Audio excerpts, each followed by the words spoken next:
El mensaje de Roberto aún brillaba en mi pantalla cuando empujé la puerta del restaurante. Tengo junta urgente, no puedo llegar. Ni siquiera había cerrado la notificación cuando el mesero me miró y dijo con ese tono suave que usas para anunciar algo que ya todos saben. Él está en la mesa 7 con su prometida. Dejé salir un suspiro corto. Sin vergüenza, sin enojo. Se sentía como escuchar el final de una película que ya había visto antes. Alcé la vista. La luz del restaurante se deslizaba sobre las mesas de madera oscura, fría y plana, exactamente como me sentía en ese instante. Pero antes de entrar en la historia, apóyanos dándole like y suscribiéndote ahora mismo. También quiero saludarlos. Déjenme en los comentarios su nombre, su ciudad y escriban la palabra presente. Quiero saber desde qué lugares tan lejanos me están escuchando. Para entender esta parte tendrías que regresar unos meses atrás. Soy Lucía. Trabajo como diseñadora gráfica en un estudio pequeño en la colonia Roma. Este trabajo te obliga a ver detalles, una línea mal alineada, un color que no debería estar ahí, un espacio vacío en el lugar equivocado. Estoy acostumbrada a notar cosas que la gente intenta ocultar, excepto cuando el que las oculta es mi esposo. Roberto era gerente de proyectos en una empresa tecnológica de tamaño mediano. Siempre se veía demasiado arreglado. Camisa planchada, palabras medidas, sonrisa perfecta. Sabía exactamente dónde pararse para verse como un hombre con futuro. En las fiestas de la empresa hablaba con ese tono calmado y seguro, inclinándose lo justo para parecer que tenía una solución para todo. Cualquiera que lo conociera por primera vez pensaría que era el tipo destinado a llegar hasta arriba. Yo solía pensar que eso era algo bueno. La ambición no era un crimen hasta que esa ambición necesitó un escenario, y yo empecé a sentirme como el telón de fondo. Hace unos 3 meses, Roberto comenzó a preocuparse más de lo normal por su apariencia. Recuerdo una mañana que se revisó en el espejo antes de salir, arreglándose el cuello por 3ª vez. ¿Junta importante?, pregunté. No realmente, solo quiero verme profesional. Su voz sonaba normal, pero sus ojos se desviaron hacia un lado por un segundo. No pensé mucho en eso. Era del tipo que quería que todo se viera perfecto, pero siguió pasando. Una noche mientras nos preparábamos para dormir, recibió una llamada. Su voz se suavizó de esa forma en que solo hablas con alguien a quien quieres impresionar. Sí, entiendo. Gracias por la oportunidad. ¿Quién era?, pregunté. Miguel, dijo demasiado rápido. Solo un compañero de trabajo. No desconfié, pero algo en la forma en que habló hizo que lo guardara en mi mente como una nota pequeña. Extraño. Luego llegaron las cenas de último minuto por trabajo extra. Llegaba tarde a casa, con un leve olor a perfume de mujer en su camisa, algo que explicaba cómo la nueva compañera se paró cerca cuando intercambiamos documentos. No pregunté más. No me veía como la esposa controladora, pero había este sentimiento delgado, como un hilo comenzando a enrollarse en mi muñeca, ligero pero presente. Un fin de semana llegó con una caja pequeña en el bolsillo de su saco. La abrí con una esperanza simple, tal vez un regalo sorpresa. Era un anillo de diamante, pequeño pero limpio. ¿Para quién compraste esto?, dije antes de poder detenerme. Para una clienta de la empresa, una recompensa por alcanzar una meta. Lo dijo con tanta confianza que sentí que yo era la que estaba pensando de más. Cerré la caja, la puse en su mano y regresé a la cocina. Mi corazón no dolió, solo se sintió frío. Unas semanas después, Roberto dijo algo que me hizo prestar más atención. Mi jefe está empezando a notarme. ¿Por el proyecto?, pregunté. Sí, en parte. Miró hacia otro lado. De todos modos, su familia realmente valora la estabilidad. La forma en que enfatizó familia me hizo pausar, pero cambió de tema tan rápido que no tuve tiempo de procesar. No fue hasta que empezó a hacer preguntas extrañas. Si un hombre puede darle mejor vida a su esposa, ¿cómo debería sentirse ella? ¿O crees que alguien tiene que verse más confiable para subir? Solo dije, mientras sea real. Roberto se quedó callado por mucho tiempo. Esas fueron las primeras semillas de sospecha, líneas pequeñas pero intencionadas. No soy naturalmente desconfiada, pero sí observo. Y podía ver que estaba empezando a vivir como si estuviera en 2 escenarios diferentes. Uno conmigo, calmado y familiar, y otro con alguien más donde quería verse como un hombre digno de presumir. Sabía que debería haber preguntado, pero no me gusta asumir lo peor sin pruebas, así que me quedé callada. Mi error no fue confiar. Mi error fue confiar por demasiado tiempo. Entonces pasó algo pequeño, algo que empujó todas mis dudas en una nueva dirección. Una tarde, mientras Roberto salía por la puerta, su teléfono se iluminó con una notificación. Lo metió rápido en su bolsillo, pero yo ya había visto 3 letras cortas. Sophie. No Miguel. No nadie que hubiera mencionado del trabajo. Sonrió. Voy a una reunión. Llegaré tarde. Esa sonrisa era demasiado perfecta también. No era la sonrisa de un esposo saliendo de casa. Era la de un hombre a punto de subir a un escenario. Ese momento pequeño fue la línea. No doloroso, solo claro. Y me llevó a esa noche en el restaurante. La noche que el mesero me miró como si yo fuera la última en saber el secreto.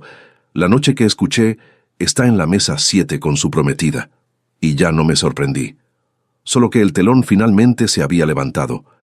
Desde el momento en que vi esas 3 letras Sophie en la pantalla de Roberto, dejé de ver sus cambios como raros. Los vi como señales, calladas, filosas, y mientras más miraba, más me daba cuenta de que esas señales habían estado ahí por mucho tiempo, solo que no había prestado atención a su peso. La distancia comenzó con cosas muy pequeñas. Roberto hablaba menos, no porque estuviera cansado, sino porque estaba eligiendo qué decir. Cuando preguntaba sobre el trabajo, respondía con líneas cortadas. No entenderías mi ambiente. Las cosas del trabajo son complicadas. Su tono no era molesto. Era frío, seguro y un poco demasiado gentil, como si estuviera calmando a una niña que hace demasiadas preguntas. No me dolió, pero respuestas así eran su forma de crear distancia que pensaba que yo no notaría. Luego empezó a apagar su teléfono en las noches. La primera vez que llamé fue directo a buzón. La segunda vez estaba apagado. La tercera vez me mandó mensaje 2 horas después. Junta de emergencia. Miré la pantalla por unos segundos. No respondí, no pregunté. El sentimiento no era sospecha. Era como ver una arruga en tela que debería estar lisa. Solo necesitas mirar con cuidado para verla. Había días en que llegaba a casa más temprano que él, y en esos días notaba más de lo usual. Por ejemplo, la forma en que arreglaba su cabello en el espejo. Nunca tardaba tanto antes. Pero ahora, cada vez que iba a trabajar tarde, se paraba frente al espejo casi 1 minuto completo, enderezando su cuello, ajustando su cabello, luego revisándose una vez más antes de irse. Quería verse pulido. No para mí. Amigos, cada historia que les cuento sale todos los días, pero YouTube solo se las mostrará si tocan el botón rojo de suscribirse. Toquen suscribirse, activen la campanita y nunca se perderán una historia. Gracias. Un día, mientras juntaba ropa para lavar, un papel cayó al piso. Un recibo de un restaurante en Polanco, vino caro, 2 entradas. Pregunté ligeramente, ¿con quién cenaste? Con un compañero hombre. La mesa de al lado estaba ruidosa. Probablemente confundieron la orden del vino. Lo dijo rápido, muy natural. No lo miré. Puse el recibo en la mesa, lo doblé con cuidado y lo guardé en un cajón. Lo que vi fue esto. Alguien que miente no siempre está frenético. A veces está más calmado de lo normal. Luego estaba el anillo de diamante en el cajón de su escritorio, el tipo de anillo que si realmente fuera un regalo para una clienta, la empresa lo habría manejado. No necesitaría pagarlo él mismo. Regalo de cliente, repitió, sin parpadear. La forma en que hablaba de ello no sonaba como explicar. Sonaba como una línea que había ensayado. Cada una de estas cosas no era prueba, pero eran señales. Para cuando Roberto me pidió que sacara un préstamo a mi nombre, el contorno de la imagen finalmente empezó a mostrarse. Se sentó frente a mí en la mesa del comedor, con las manos entrelazadas. Necesito un préstamo para demostrar capacidad financiera. La empresa me está considerando para una nueva posición, pero llegué a mi límite. Solo esta vez. ¿Podrías firmarlo? Lo miré por unos segundos. ¿Por qué necesitas demostrar capacidad financiera para un ascenso? Proceso interno. No lo entenderías. Otro no lo entenderías. Pero esta vez no lo dejé pasar. Me aferré a eso. Siguió hablando sobre el futuro, sobre puertas abriéndose, sobre cómo un líder necesita mostrar responsabilidad financiera. Todo sonaba razonable, demasiado razonable.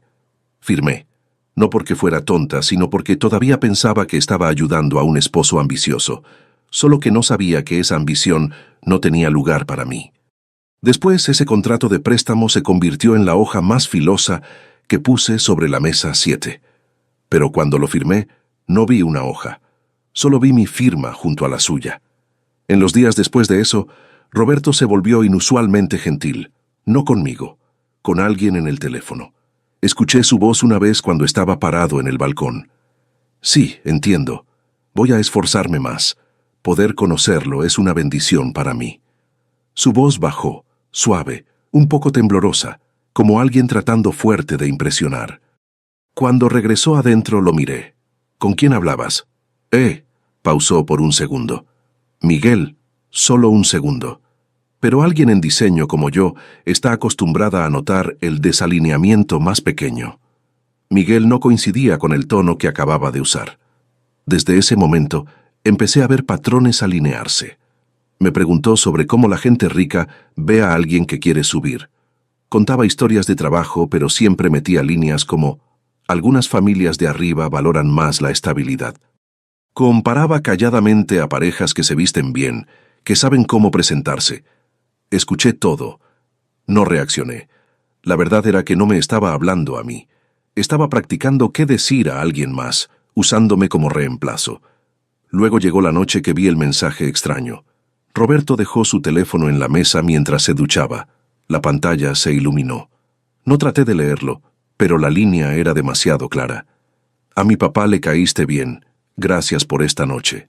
Sin emoji, nada exagerado. Formal, de la forma en que alguien escribe cuando la relación es seria. No toqué el teléfono. Solo miré por unos segundos. Cada señal anterior se alineó en mi mente como alfileres, formando una línea limpia y continua.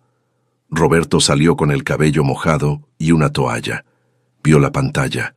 En medio segundo su cara cambió. Agarró el teléfono.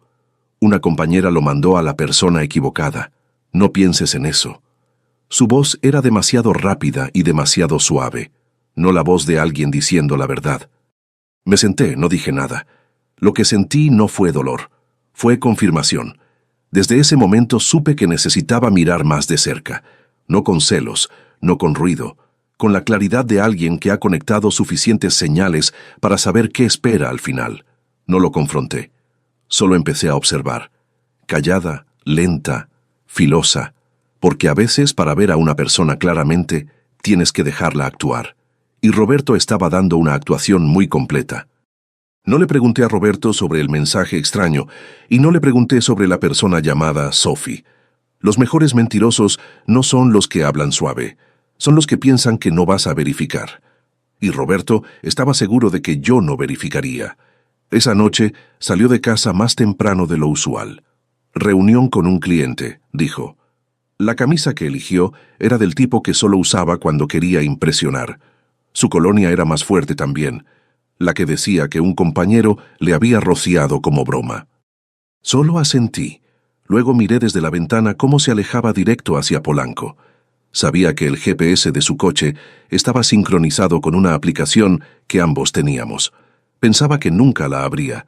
Tenía razón hasta esa noche. El punto rojo se detuvo en un restaurante elegante en una zona que Roberto una vez dijo que estaba demasiado lejos para él. Agarré mis llaves, me puse un abrigo y salí de casa. No apurada, no temblando. Solo dando el siguiente paso hacia lo que necesitaba ver con mis propios ojos. Cuando entré al restaurante, un olor suave a vino colgaba en el aire. El espacio era cálido. Las luces amarillas cubrían las mesas como una capa delgada de pintura. Me quedé quieta por unos segundos, dejando que mis ojos se ajustaran. Un mesero se acercó. «Estoy esperando a mi esposo», dije simplemente. Miró hacia el teléfono en mi mano. La pantalla aún mostraba el mensaje. «Tengo junta urgente. No puedo llegar». Y justo entonces la cara del mesero cambió muy ligeramente, pero lo vi. «Él está en la mesa 7», dijo. «¿Con quién?», pregunté, mi voz tan calmada que hasta yo podía escuchar el frío en ella. Bajó un poco la cabeza. Con su prometida. Nadie te prepara para esa línea. Nadie te enseña cómo respirar después de escucharla. Pero no necesitaba preparación porque ya lo sabía. Esto era solo confirmación. No caminé directo a la mesa 7. Quería ver desde lejos primero. Realmente mirar al hombre con quien había compartido una vida. La mesa 7 estaba metida en la esquina trasera, un poco alejada del pasillo.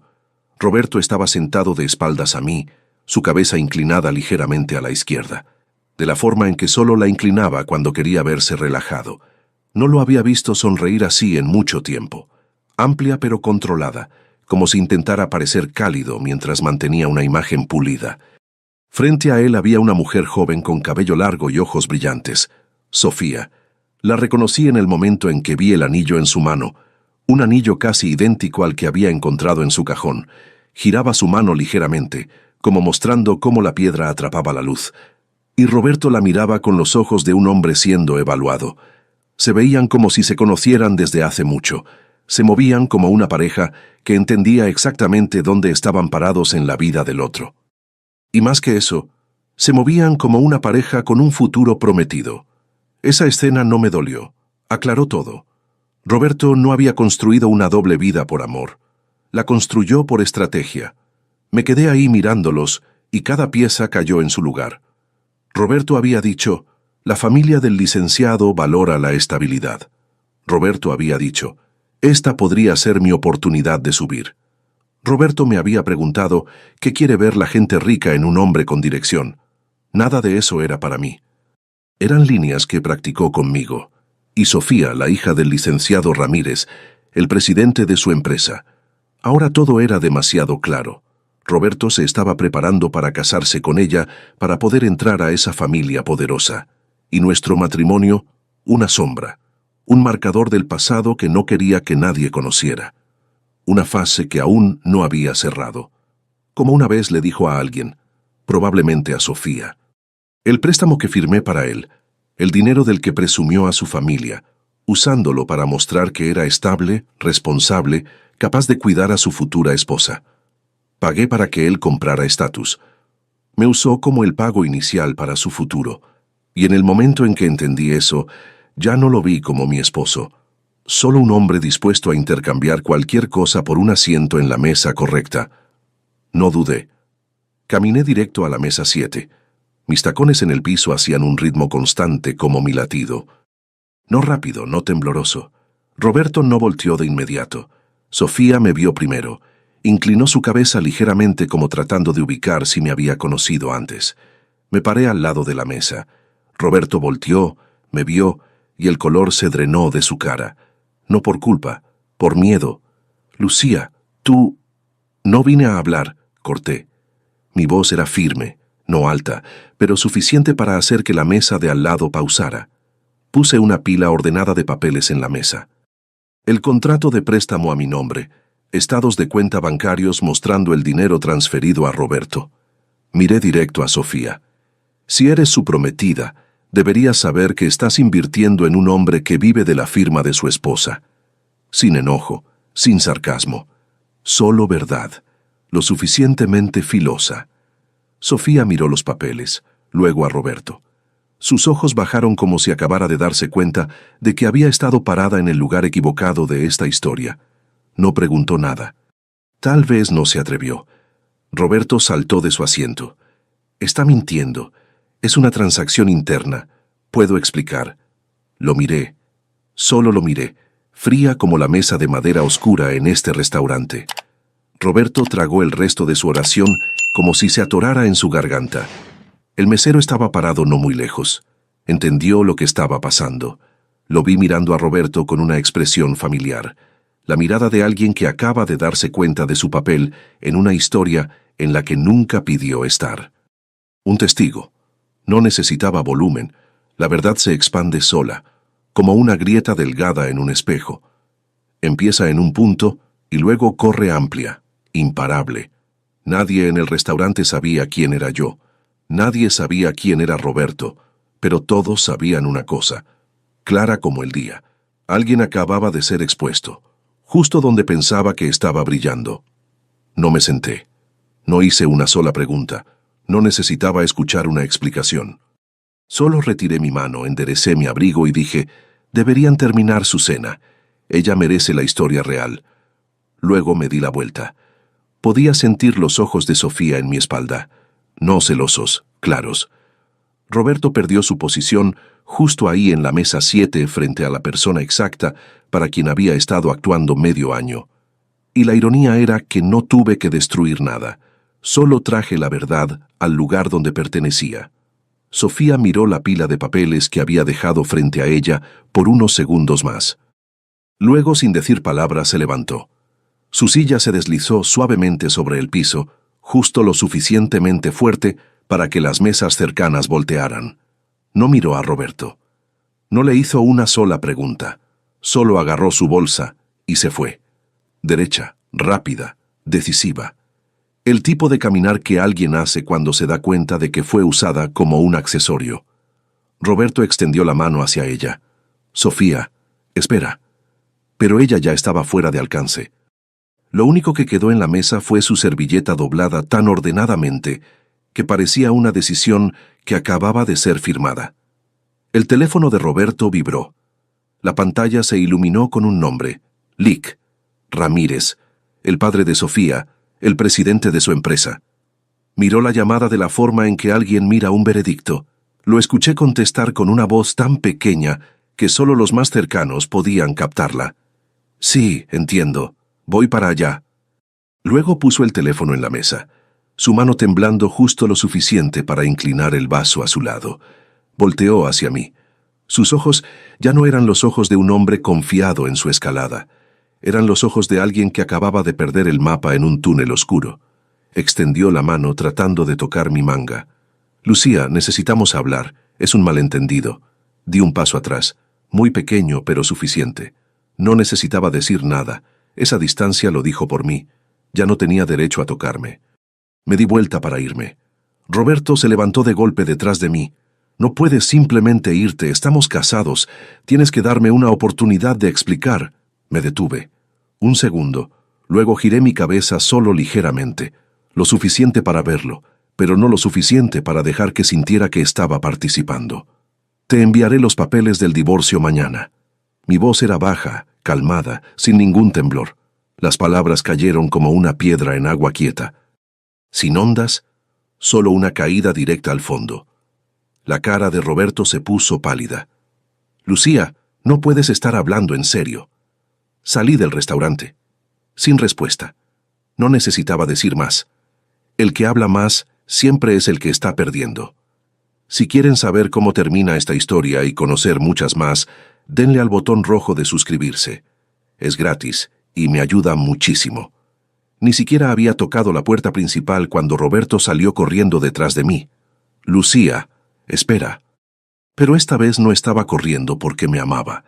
Estaba corriendo porque tenía miedo.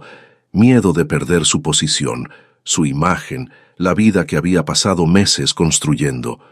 Sus pasos detrás de mí eran más fuertes que el tráfico en la calle. Estás destruyendo mi vida. Casi me reí cuando escuché eso. No porque fuera gracioso, sino porque lo reveló más claramente que cualquier evidencia. En su mente, su vida siempre había sido el centro. No volteé. No necesitaba ver su cara para saber cómo se veía. La gente que entraba al restaurante atrapó la puerta en el mismo momento y lo vieron. La mirada de alguien observando a un hombre perder el control. Nadie me detuvo. Nadie lo defendió. La verdad ya estaba de mi lado sin que yo dijera otra palabra. Mientras bajaba los escalones del frente del restaurante, la voz de Roberto se volvió débil. No porque dejara de llamar, sino porque ya no lo escuchaba. Esa noche cuando llegué a casa, no encendí las luces.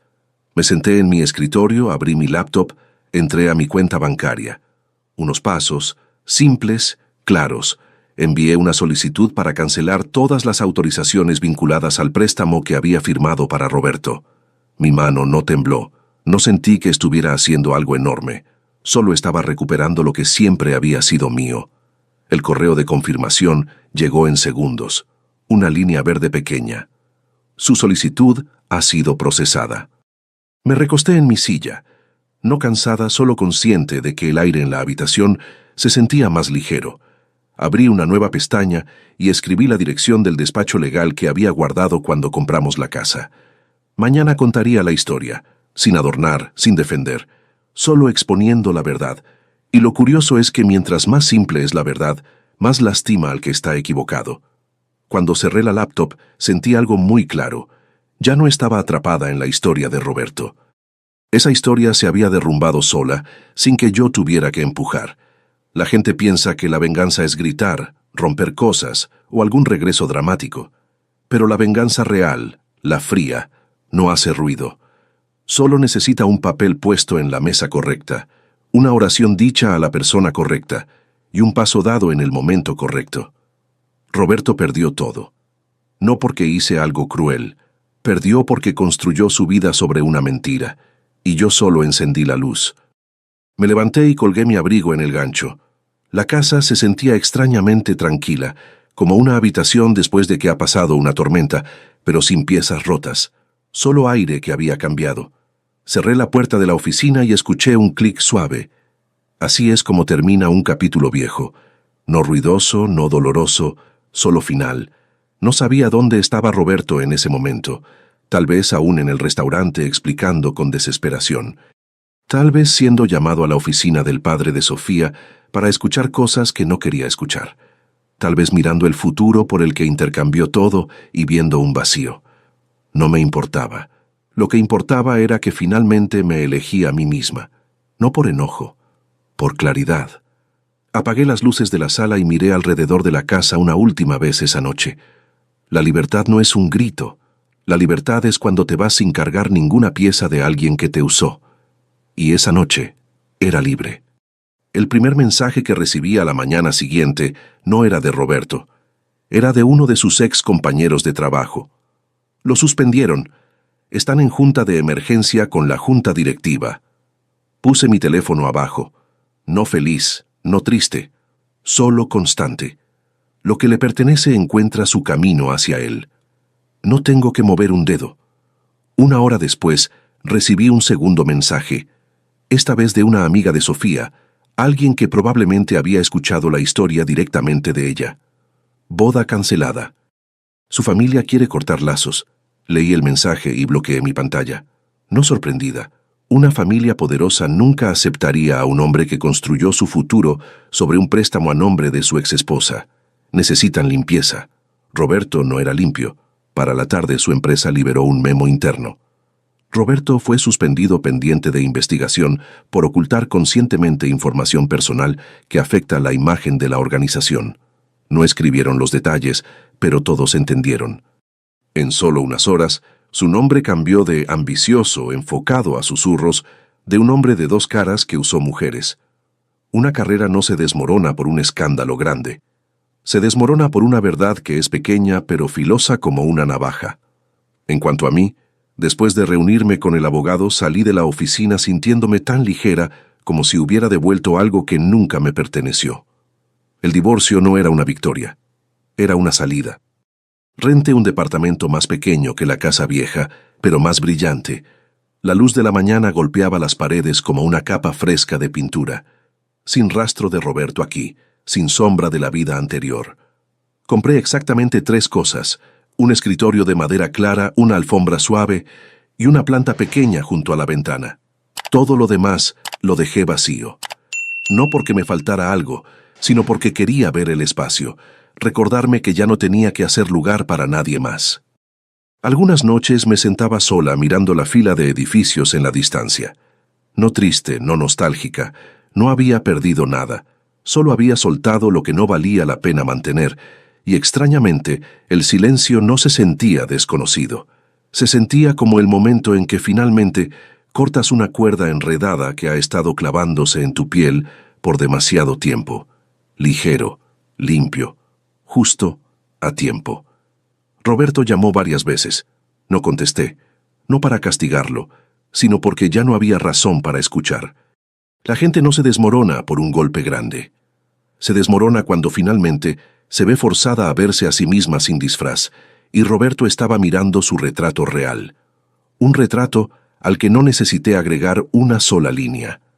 En mi último día limpiando la vieja oficina, de repente lo recordé en la mesa 7. La sonrisa calculada, los ojos esperando aprobación, la postura de un hombre que pensaba que había tocado un poder más grande que él mismo. Me quedé quieta por unos segundos, luego cerré la puerta suavemente. Sin apego, sin segundos pensamientos. El día que fue expuesto, no lo vencí, solo recuperé lo que era mío. El resto se derrumbó solo. A veces lo más fuerte que puedes hacer no es mantener a alguien en su lugar, sino alejarte cuando la verdad ya es demasiado clara. No pierdes al irte, solo te eliges a ti misma otra vez. Ese es el final de la historia. Pero hay algo más que quiero compartir contigo. 3 meses después de esa noche en el restaurante, me crucé con Roberto en un café en La Condesa. Fue pura coincidencia. Yo estaba esperando un café para llevar. Él estaba sentado en una mesa del fondo, solo, con un portafolio que ya no se veía tan pulido como antes. Me vio. Yo lo vi. No hubo drama. No hubo palabras fuertes. Solo ese momento en que dos personas que compartieron una vida se miran y ambas saben que ya no hay nada que decir. Se veía más delgado. Su camisa no estaba tan planchada. El brillo que siempre tuvo en los ojos cuando hablaba de sus planes, ese brillo se había apagado. No sentí lástima. No sentí victoria tampoco. Solo sentí... nada. El barista llamó mi nombre. Tomé mi café y salí sin mirar atrás. Esa es la verdadera libertad. No es cuando los destruyes, es cuando dejan de importarte. Roberto perdió su trabajo unas semanas después de aquella noche. La empresa no lo despidió oficialmente por el escándalo conmigo, sino por inconsistencias financieras. Al parecer, el préstamo que saqué a mi nombre no fue el único movimiento cuestionable que hizo. Cuando empezaron a investigar, encontraron más. Sofía se casó 6 meses después con alguien más, un abogado de una familia igual de poderosa. Vi las fotos en redes sociales. Se veía feliz, real, el tipo de felicidad que no se construye sobre mentiras, y yo seguí adelante, no de la forma dramática que la gente espera en las películas. No hubo un momento donde de repente todo estuvo perfecto, y encontré al amor de mi vida, y viví feliz para siempre. Simplemente seguí viviendo, trabajando, creando, respirando. Aprendí a disfrutar mi departamento pequeño. Aprendí que el silencio no es soledad. Aprendí que estar sola no significa estar vacía. Y lo más importante, aprendí esto. La persona que más traicionó a Roberto no fui yo, fue él mismo. Porque cuando construyes tu vida sobre mentiras, cuando usas a la gente como escalones, cuando estás tan obsesionado con llegar a la cima que olvidas quién eres en el camino, al final, lo único que tienes es un título vacío en una oficina que ni siquiera es tuya. Roberto quería poder, quería estatus, quería estar en las mesas donde se toman las decisiones importantes, pero se olvidó de algo fundamental. Las personas poderosas no necesitan mentir sobre quiénes son. Las personas con verdadero valor no necesitan usar a otros para probar su valía. Y esa es la lección más grande que aprendí de todo esto. No necesitas venganza elaborada. No necesitas planes complicados. No necesitas gritar ni pelear. Solo necesitas la verdad. Y el valor para alejarte cuando esa verdad te muestra que mereces algo mejor. Así que si alguna vez te encuentras en una situación como la mía, donde alguien que amas te está usando, te está mintiendo, te está convirtiendo en un telón de fondo en su propia historia, recuerda esto. Tu silencio puede ser más poderoso que cualquier palabra. Tu ausencia puede ser más devastadora que cualquier presencia. Y tu decisión de elegirte a ti mismo puede ser la mejor venganza que jamás necesitarás, porque al final, la gente como Roberto siempre cae sola. Solo necesitas apartarte del camino y dejar que la gravedad haga su trabajo. Gracias por escuchar hasta el final. ¿Alguna vez has conocido a alguien como Roberto? ¿Alguien más asustado de ser expuesto que de lastimarte? Comparte en los comentarios. Me encantaría escuchar tu historia. Si te gustó esta historia, haz clic en suscríbete y cuéntame en los comentarios qué parte te impresionó. Mañana hay más. Nos vemos allí.